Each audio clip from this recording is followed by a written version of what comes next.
Happy Friday, folks, and welcome back to the Random Video Blog, where every single Friday I, Graham G.S. Matthews, run down my rambling thoughts on the wrestling world, share a few stories, etc., etc. Today I thought it was only appropriate to talk about my top 5 favorite Talking Smack moments since the inception of the show about a year ago. The funny thing is that I did a random video blog about 3-4 weeks ago, and about my top 5 things that you should and should not be watching on the WWE Network. And obviously, number one, the thing that you should be watching on the network, or at least at that point in time, was Talking Smack, like I said on that video. The funny thing, or not really so funny, but like the ironic thing, whatever, was that literally hours after I put that video up, later that day, WWE announced that Talking Smack was canceled as a weekly show. Now it's only being brought back after pay-per-views, which it was all right. They had an episode after the pay-per-view this week with Renee Young and Jerry Lawler, and it was okay, but it's not the same without Daniel Bryan. They did say, I will say this before we go forward, though, they did bring back, or invent, whatever, Smacking Talk with Daniel Bryan and Renee Young. That is not a WWE produced show. They did it on their own. They probably just grabbed a random cameraman, and the only reason that WWE even acknowledged it over this past week on social media was because the video blew up. On Daniel Bryan's Twitter, it had thousands of retweets, even like 3 times more than that likes, the tweet that he sent out. It was awesome. It was so hilarious. It's like a 2-minute episode. You can only fit like 2.5-minute videos on Twitter, so that's how long it was. It was with him, Renee Young, and Chad Gable. It was amazing, so check it out. I am sad that Talking Smack is gone, if only because, and I've said this multiple times in other outlets and other stuff like that, specifically on hashtag AskGSM, but long story short, it was a great show, an amazing platform for superstars of SmackDown to get over their personalities when they didn't always get the time to talk on SmackDown. A guy like Baron Corbin came across amazing on that show, which I'll talk about momentarily, spoiler alert. But there were a lot of guys and gals from SmackDown that really used that show to their benefit. You know, when Raw didn't have that type of show, and they didn't really need to either. They had Raw Talk after the pay-per-views, and they still do.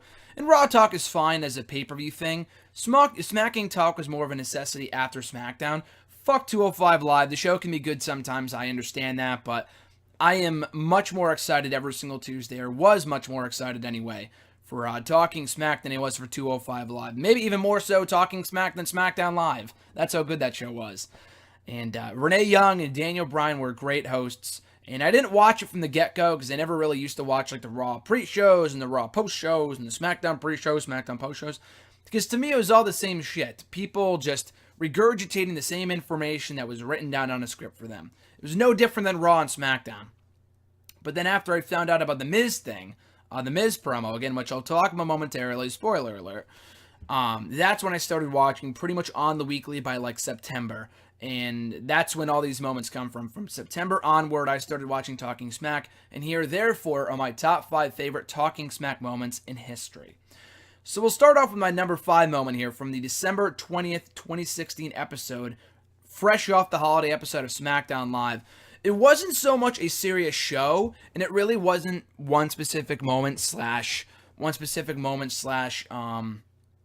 moment or a guest or whatnot. The whole show was amazing. And I'm pretty sure it was Daniel Bryan and Renee Young. There have been some episodes over the past year or so that have featured, instead of Daniel, I mean, Renee Young I think has always been a constant, but Daniel Bryan has not always been there. Sometimes they've had Shane McMahon on, they've had JBL on, and a few others who weren't bad, but Daniel Bryan is just way more funny in my opinion. Way funnier. But yeah, so on this Christmas episode, they had Daniel Bryan, Renee Young talking about SmackDown, what have you. But they also had on Santa Claus as a special Christmas treat, and playing the role of Santa Claus was none other than Rhino. This was hilarious, and this is how you know that Vince McMahon doesn't watch the show or doesn't script the show, because Rhino went out there as the horniest Santa I've ever met my entire life, hitting on Renee Young the entire time, and Daniel Bryan demanding presents and demanding that he wants Santa, going, Santa, Santa, Santa, and he's going nuts. Was the funniest shit I had seen in a long time. This whole episode is great. Again, not one moment. The following 4 moments do have like specific guests and promos that I will talk about. But this one in particular, just watch the whole episode. The show has a running time of about 20 to 25 minutes, sometimes 30. But this whole episode is too good to pass up. Rhino as Santa. I'm kind of sad it didn't become his regular gimmick, because Rhino is awesome. I love Rhino. but him as Santa was priceless. And it's a shame that we will never be able to see this again. Now that Talking Smack has been canceled and it won't be brought back for the annual holiday show. Maybe that should be a thing when they only bring it back for Christmas time and they bring in Rhino as the horny Santa. He's on Raw anyway, so it doesn't really matter. But still, hopefully this is not the last we've seen of Rhino as Santa, because he was amazing in this role. Coming in at number 4 from the March 21st, 2017 episode, Daniel Bryan and the Usos. The Usos were fresh off winning the SmackDown Tag Team titles earlier that evening over American Alpha in a great match. I'm pretty sure that show emanated from Connecticut. I think Bridgeport or Hartford. I was back at school at that point, so I couldn't go. I was not pissed, because that was like the only really good match in the entire show.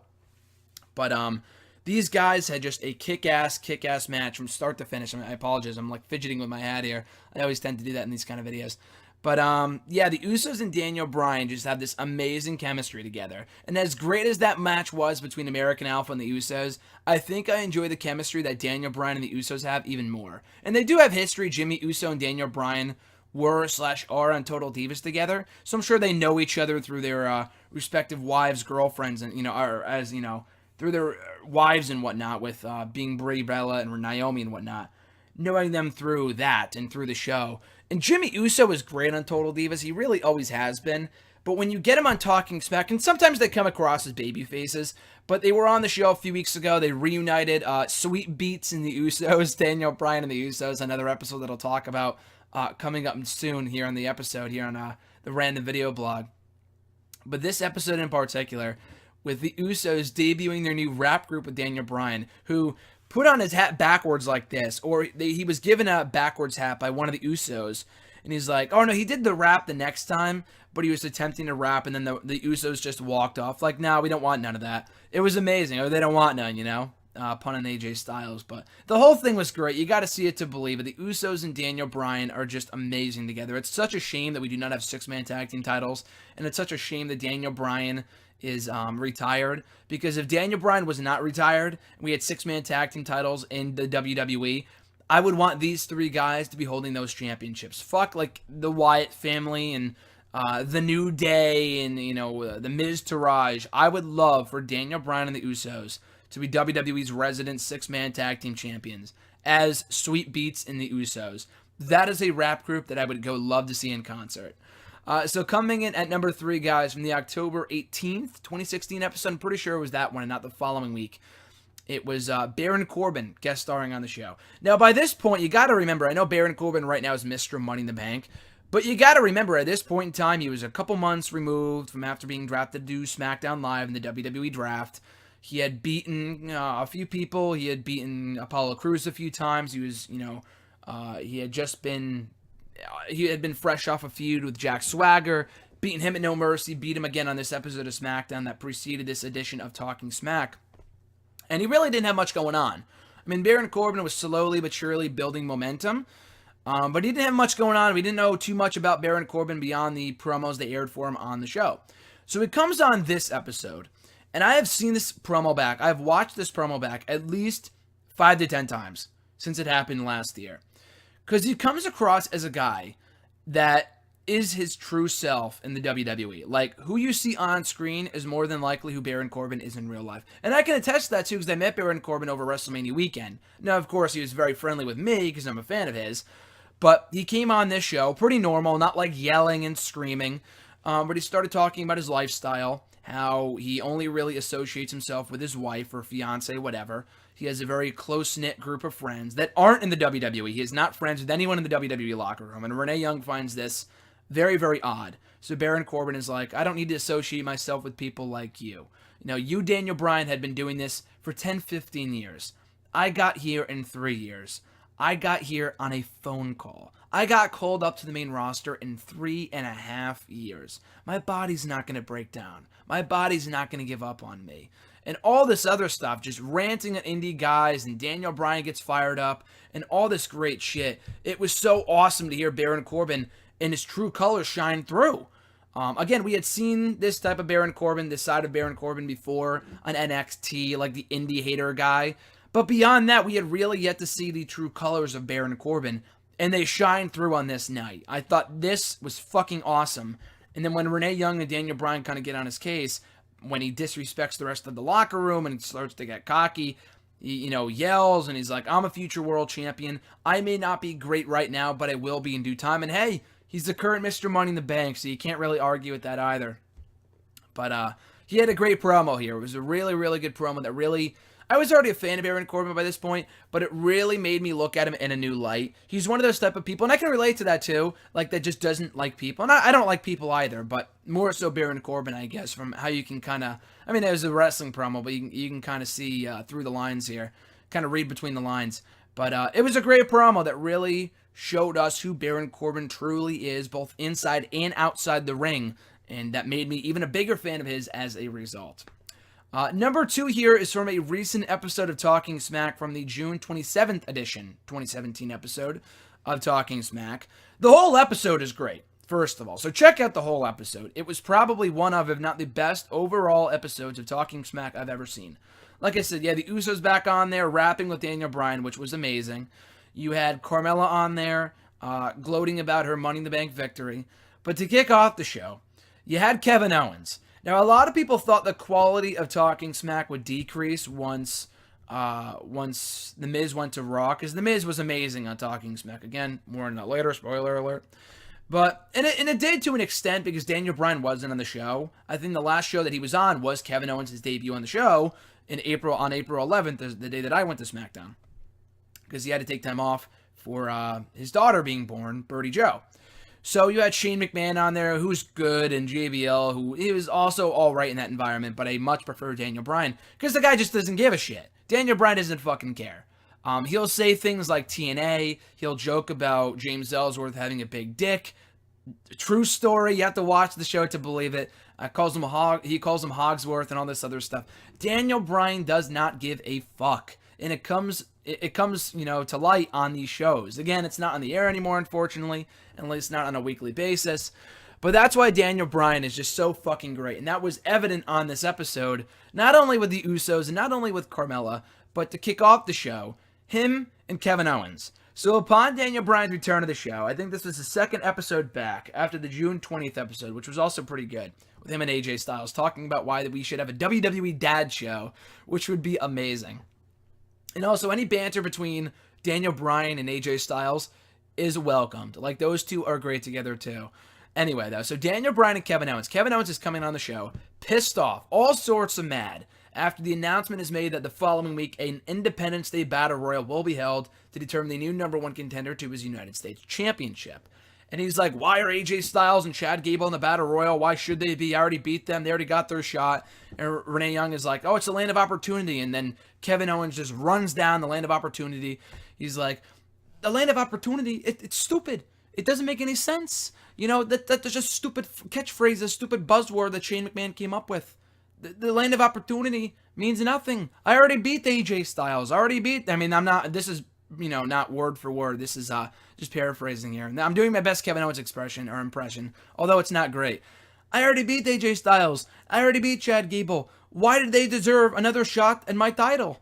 And then Daniel Bryan, after like a 2-second moment of silence, just awkward silence for like 2 seconds, just Daniel Bryan goes, because it's the land of repeat opportunities. Huzzah! And I fucking died. That was so great. That was amazing. And Kevin Owens just gets frustrated. He talks about his loss to Goldberg, how it wasn't fair, how the music of the stupid idiot played, and he got distracted. And it's not the same thing as him getting beaten on that episode of SmackDown. I think he lost that night in a tag team match or something. Or whatever. Or when AJ Styles, I think they were comparing Owens' loss at Fastlane to Goldberg to AJ losing to Owens at Backlash when he lost by countout. He's like, the idiot got his leg stuck in the commentary table. I won fair and square. He lost fair and square. So it was amazing. Kevin Owens is fucking great. He was amazing on the show. Then he leaves and he's all pissed off and he's taking Renee Young's notes and he's repping them up in the air and he's taking the coffee mugs and he's like standing on the set. It was amazing. One of the funniest things I've ever seen in my life. I've already watched the back at least 5 to 10 times because Kevin Owens is amazing. He's golden. Another guy I'm very happy I was able to meet. And then we get to the top moment in Talking Smack history. Not only the best moment, undoubtedly, but my favorite moment, obviously, too. It would go without saying. from the August 24th episode from 2016 of Talking Smack. It was a few days removed from the SummerSlam pay-per-view, and at that show, The Miz had successfully defended his title against Apollo Crews. And on the subsequent SmackDown, he kicked off a feud with Dolph Ziggler. So, The Miz was doing really well. I already, by that point, was enjoying his reign as Intercontinental Champion. But he took it to an all-new level with this promo. And we had never really seen this side of The Miz before. An aggressive Miz, I mean, a funny Miz, like when he's being a jackass, is great too. Anything to elicit heat. But when he's in serious mode, The Miz is money. Like he was, as was evident on this episode of Talking Smack. So he comes on the show right in the face of Daniel Bryan, saying he's not getting opportunities. He deserves a better contract. I've been a better Intercontinental Champion than you ever were. You said you promised to be back. You promised Daniel Bryan to be back and be the Intercontinental Champion that these fans deserve. But then what? You retired. You gave up. And I brought this title to an all-new level, just getting in the face of Daniel Bryan, saying that, he should just go back to wrestling in bingo halls if you wanted to wrestle again. I mean, why don't you go wrestle, Daniel? Because you're a coward. Daniel's like, if I would wrestle again if they let me to, and all this other stuff. They would let me wrestle. And they're just going at it. And The Miz and Daniel Bryan have always had this amazing dance, this amazing chemistry together, dating back to their time in NXT 7 years ago. So it's really no surprise they brought the best out of each other on this night. But still, though, I thought just everything about this promo was amazing. And even people that I know hate The Miz, Jason, if you're watching, the shout out to you, who I know hates The Miz with every fiber of his being.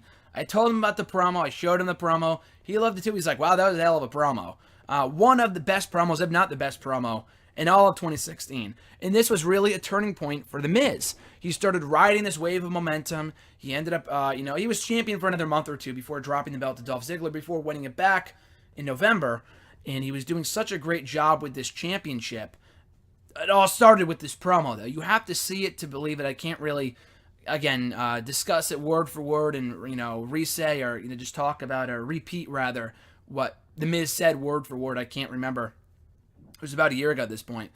But it really, again, I've been a Miz fan since I started watching wrestling 9 years ago. But this promo really made me look at him differently. A lot like the other promos, too.